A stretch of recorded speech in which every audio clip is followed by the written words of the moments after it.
Bapak pernah terkena teguran dari Satpol PP? Diangkut sudah pernah. Oh, itu apa saja yang ketika Bapak setelah diangkut prosesnya apa saja itu Pak? Ya, Seperti hanya mungkin diwawancara saja? Sidang di piring itu. Tidak sidang saja ya Pak? Ya, Tidak sidang di untuk piring. pembayaran? Kalau pembayaran ya denda itu 100.000 yang pasti. Ya sampai 200 kan tidak tentu, lihat hakimnya. Jadi untuk nominalnya tergantung siapa yang ikut ya? Ya, yang ngidang itu hakimnya. Oke, bagaimana tanggapan Bapak apabila pemerintah itu menyediakan tempat yang spesifikasi untuk pedagang kaki lima di sini? Yo, nggak apa-apa, tambah lebih baik. Kan ada wadahnya kalau diberi tempat, kemungkinan kan ada apa itu kelompok-kelompok itu. Nah, akhirnya kan ada wadahnya. Kan itu tiap hari kan harus makan. Anak-anak kan tetap biaya sekolah itu kan tetap, tanggung sekolah tetap. Tapi kalau nggak boleh kerja, terus nggak dikasih tempat, ya minta solusinya pemerintah bagaimana caranya itu. Untuk dari Satpol PP setelah Bapak ditangkap itu ada Nah, pemberian makanya solusi? itu saya sidang sampai bolak-balik itu nggak ada solusi.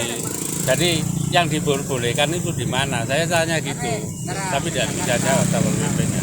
Oh, jadi hanya memberikan teguran saja tanpa Iya, hanya solusi? teguran, nggak ada solusi. Mulai tahun 82 sampai sekarang itu nggak ada solusi.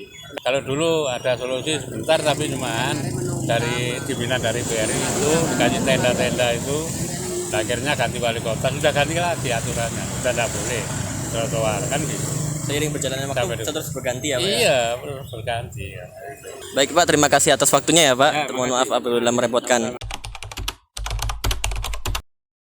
Kurang setuju kalau saya. Kalau gini, kalau di pinggir oke lah, diatur tempatnya gitu. Tapi kalau sampai jalan-jalan masuk ke dalam, saya rasa kok kurang sip karena tak menambah kotor. Sudahlah, meskipun orang yang jualan itu tidak mengotori, tapi yang beli terus makan. Sembarangan tuh lihat ya.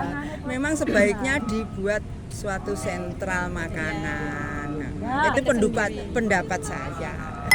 Dari aku itu sebenarnya plus minus ya, soalnya kan kalau misalnya pedagang kaki lima di sekitaran sini itu nggak tertib, jadi itu mengganggu lalu lintas, jadi kayak macet dan lain-lain. Tapi di samping itu mereka juga butuh pendapatan kan, karena ini juga fasilitas umum, banyak orang-orang yang kesini, pasti mereka juga mau mencari pendapatan dari situ. Kalau saya harusnya positif sih, soalnya dari awal kan pedagang kaki lima ini kan pendapatan mereka kan cuma seadanya gitu. Jadi kalau misalnya mereka mau nyewa tempat atau di kantin gitu, pasti mereka kan butuh perizinan dan mungkin juga ada biayanya juga. Jadi minusnya dari situ aja sih. Jadi harus ada tempat khususnya gitu ya. Ini kan tempatnya sudah ramai, ditambahi pedagang-pedagang itu kan apa ya Pak ya? Ya buat apa? Tambah macet gitu loh kan. Kalau saya aslinya ada yang setuju ada yang enggak. Kan dari segi penjual gini kan kita juga membantu masyarakat yang jual-jual ini untuk mencari uang. Tapi dari segi yang kurang bagus juga mengganggu akses jalan orang-orang untuk ke masjid, juga akses jalan-jalan untuk orang parkir gitu-gitu tuh juga agak mengganggu gitu aja.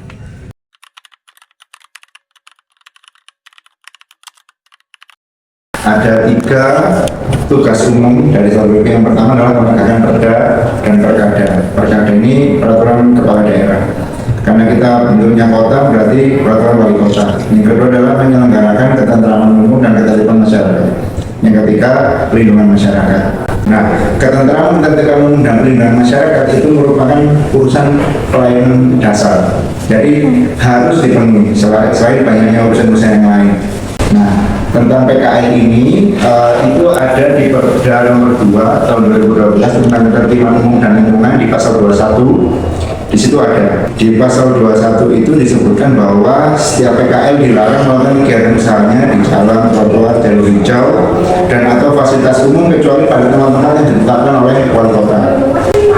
Kemudian yang huruf B, melakukan kegiatan usaha dengan mendirikan tempat usaha yang bersifat semi permanen dan atau melakukan kegiatan usaha yang menimbulkan kerugian dalam hal kebersihan, keindahan, ketertiban, keamanan dan kenyamanan. Nah itu sudah jelas. Yang bisa mengizinkan hanya wali kota. Nah di Kota Malang ini tidak semua PKL itu di fasilitas umum tidak semua dilarang. Jadi makanya itu di tahun 2016 wali kota pernah menerbitkan SK Wali Kota tentang penetapan tempat atau lokasi kegiatan usaha pedagang kaki lima. Nah di situ memang ada ruas-ruas jalan yang memang diperbolehkan, ada yang memang tidak diperbolehkan. Berarti kita fokusnya di yang dilanggar ya, yang tidak diperbolehkan. Jadi ada dua mekanisme yang bisa kita terapkan apabila ada pelanggaran PKL di fasilitas umum. Yang pertama adalah mekanisme non justisi. Non justisi ini sifatnya hanya administratif. Jadi menurut Permendagri nomor 16 tahun 2023 tentang SOP kami, nah non justisi itu misalnya surat pernyataan 1, peringatan 2, peringatan 3. Nah pernyataan itu 7 hari.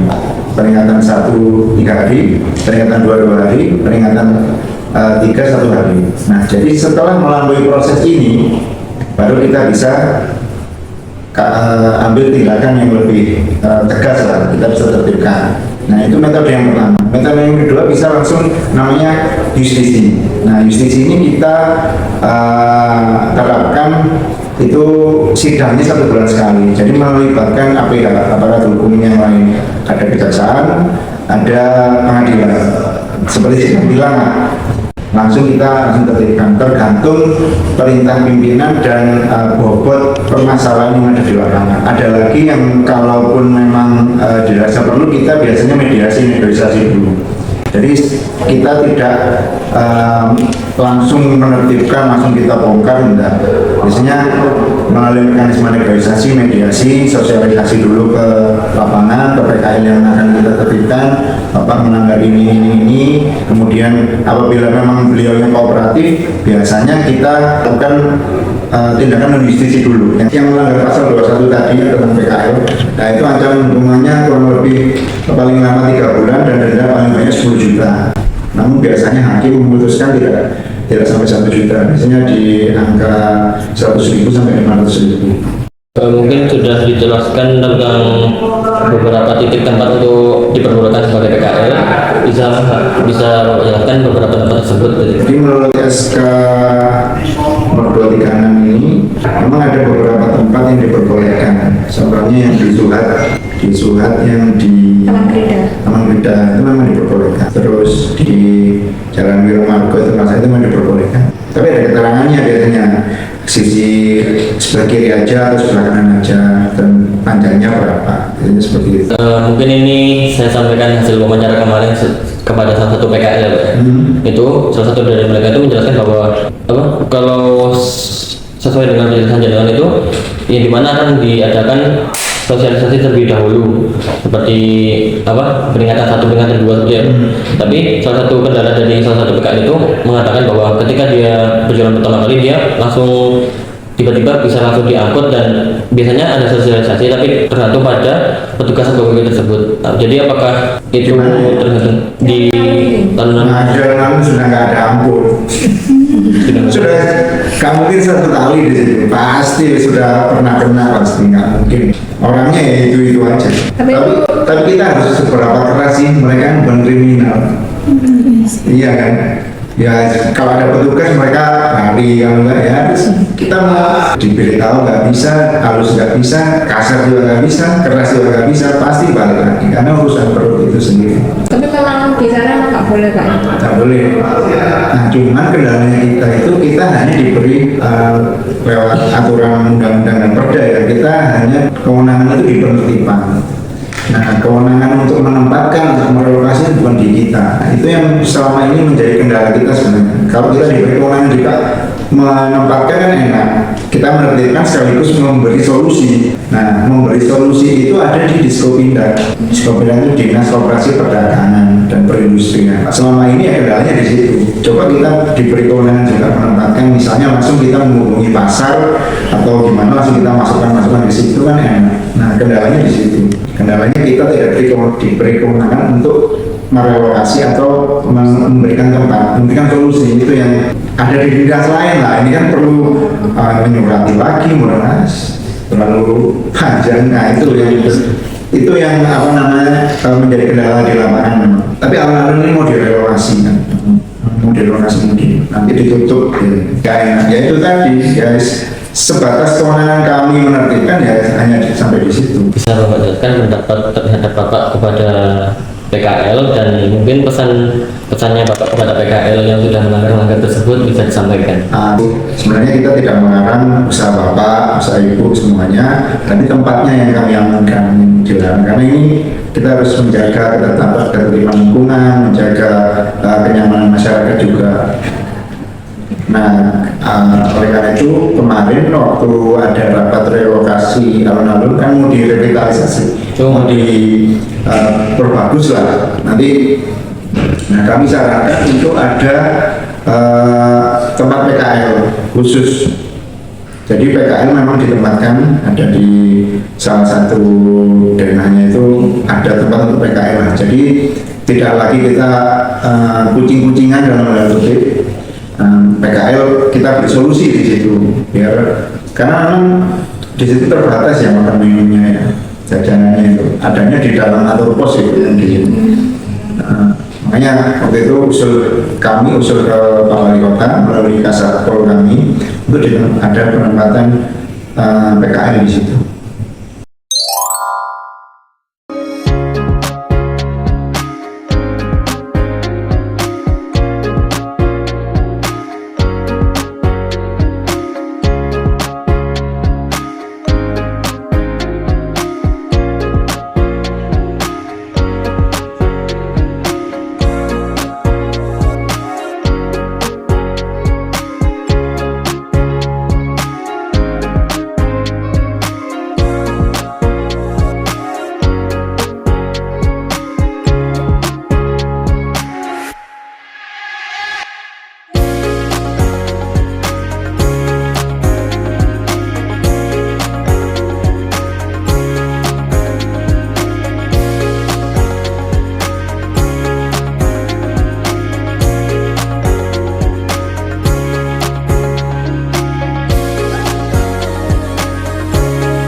Tidak sampai di sini saja, kami pun mendapatkan komentar dan saran dari dosen untuk wawancara dengan Diskopindah terkait tindak lanjut PKL di wilayah alun-alun.